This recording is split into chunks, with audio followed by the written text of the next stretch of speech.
আল্লাহ আকবার বন্ধুরা, অরুণাচলে হঠাৎ দেখা গেল বন্যার তাণ্ডব। এত জল কোথার থেকে হঠাৎ চলে আসলো, একটা ছোট্ট গ্রামকে তছনছ করে চলে গেল।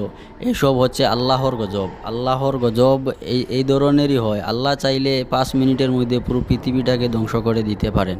বন্ধুরা, ভিডিওটা আপনারা অবশ্যই শেয়ার করবেন, অন্য একজনকে দেখার সুযোগ করে দিবেন।